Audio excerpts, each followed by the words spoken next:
Hello everyone, my name is Rishi Ranjan. I have used Cassandra and Spark for my big data project. Cassandra is a popular NoSQL database, and Spark is an exciting way to process data in memory. All my programming has been done using Python language, and I have used DataStax's provided driver for communication between PySpark and Cassandra.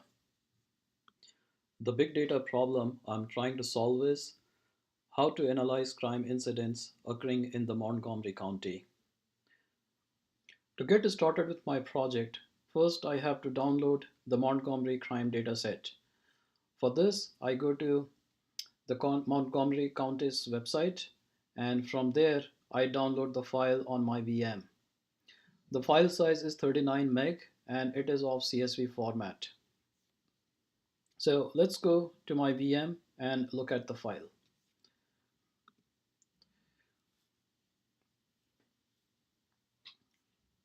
Here is the crime.csv file, which has 137,000 rows and fields are separated by comma.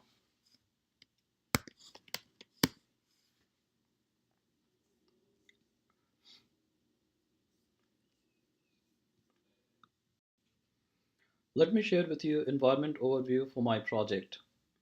First, I downloaded DataStax Sandbox VM on my Mac machine. This VM is running CentOS 6.6 and I allocated 4 GB RAM for this VM. The VM comes pre-built with Spark 1.4, Cassandra 2.1, and it has Python 2.7. DataStax also provides PySpark connector for Cassandra, and here's my solution architecture. First, I load the crime dataset in Spark RDD using PySpark. I further process the Spark RDD to create a schema and attributes I'm interested to store. This RDD is converted into a data frame. Data frame gives me additional flexibility in running SQL against that. Now from here, I use DataStax provided Cassandra connector to persist the data in the Cassandra database. In the later slide, we'll talk about the data modeling in Cassandra and the tables I have created for this purpose.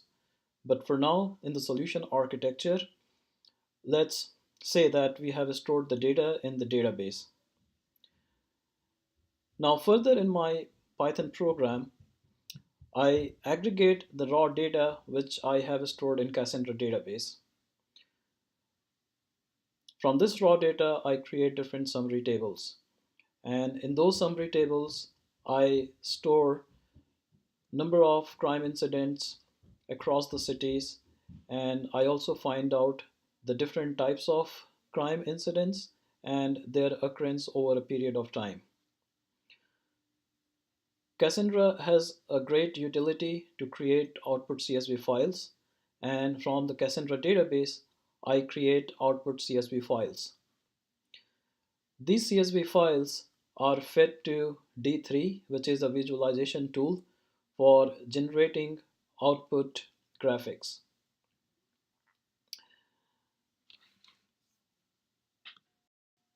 Let me show you Cassandra data modeling for data I want to persist in the database. Here I'm using DataStax Dev Center utility to create the tables. I can always go and run the SQL from SQL shell as well. But here for the demo perspective, I want to show Dev Center. It's a nice GUI tool, just like Toad or RapidSQL or other SQL interfaces for different databases. As you can see, I'm using my keyspace to create my tables. And first thing I'm doing is creation of crime table. This is my master table to store the crime dataset coming from the Montgomery database.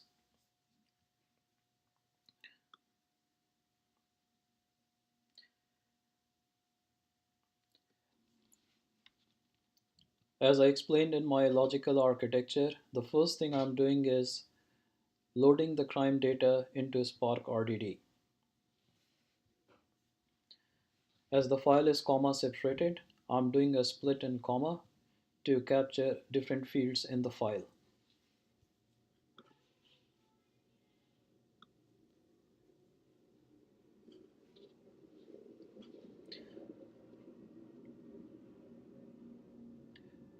As I had removed the header file from the file, I am creating a schema and capturing the attributes I'm interested in into another RDD called crime fields.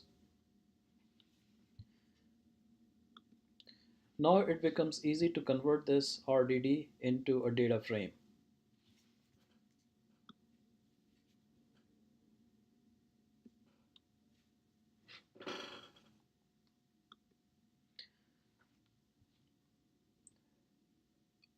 I've saved this data frame in a temporary table, which is crime table.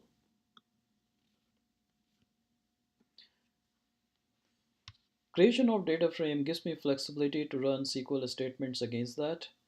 And one thing I found that running aggregation is much easier in Spark compared to do it against the database itself. So here I am running aggregation against the data frame,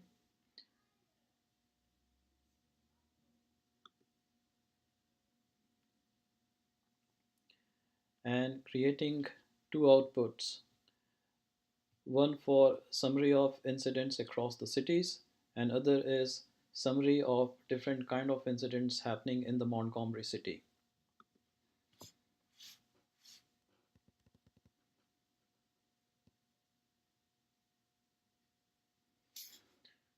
In the next stage, I'm saving that data in the database for persistence.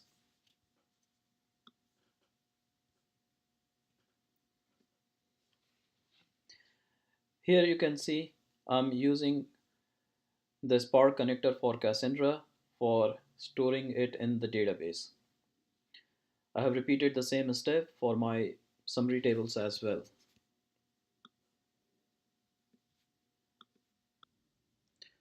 Now we'll actually look at the demo of my project. To begin with, I'll drop all the tables in Cassandra and recreate them.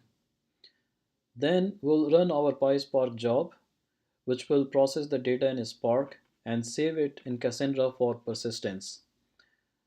The PySpark job should also show an output of the summary views. So first, we'll drop the tables and recreate them in Cassandra. So here is my data stacks dev center, and I will run the SQLs from here.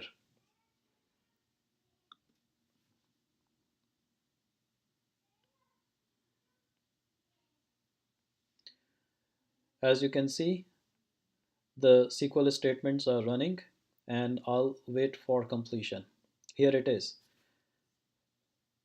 I can see message here that 7 statements successfully executed and it took this much of time.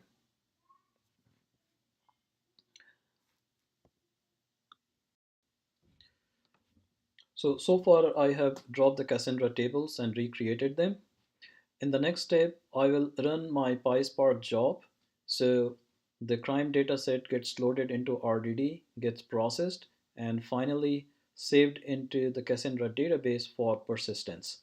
So let's go ahead and run the PySpark job.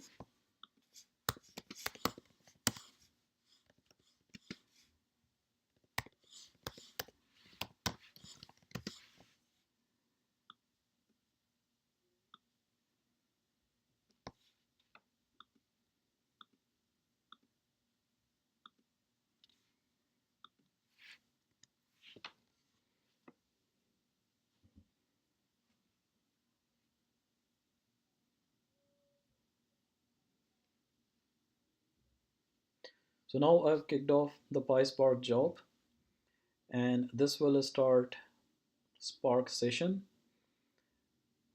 where the crime data will be processed by RDD and finally it will be stored in the Cassandra database.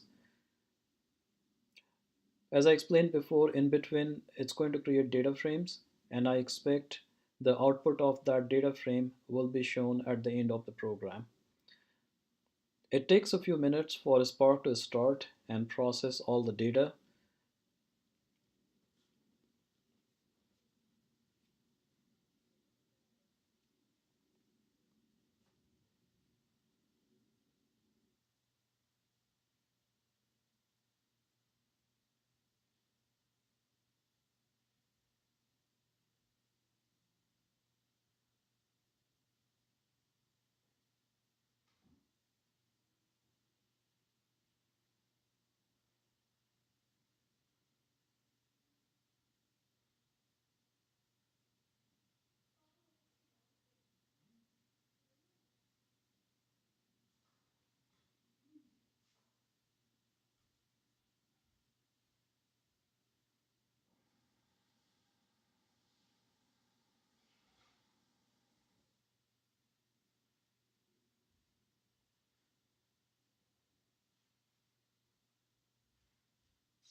So now my PySpark job completed, and it successfully processed the data and inserted in the Cassandra database. Now I've created a CSV file of the summary tables from the Cassandra database, and I created a D3 script to run visualization.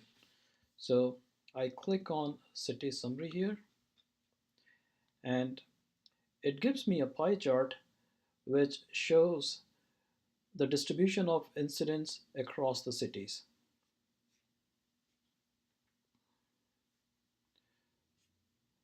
So from this I can see that in Silver Spring most of the crime incidents are happening, and other big areas are Rockville and Bethesda.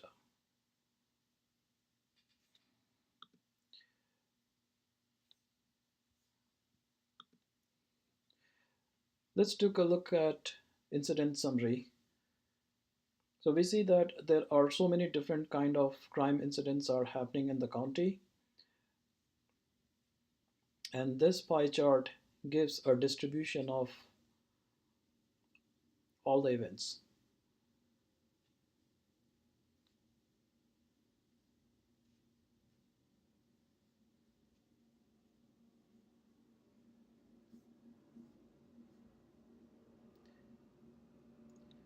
To summarize, in this project I analyzed the crime data set for city of Montgomery. I could successfully process that data using Spark and Cassandra, and at the end I created summary report that shows me the distribution of crime incidents across the cities, and also different crime incidents happening in the county. Here are the visualization output from my project. Thank you so much for watching. I hope you enjoyed it as much as I enjoyed presenting it. Thanks.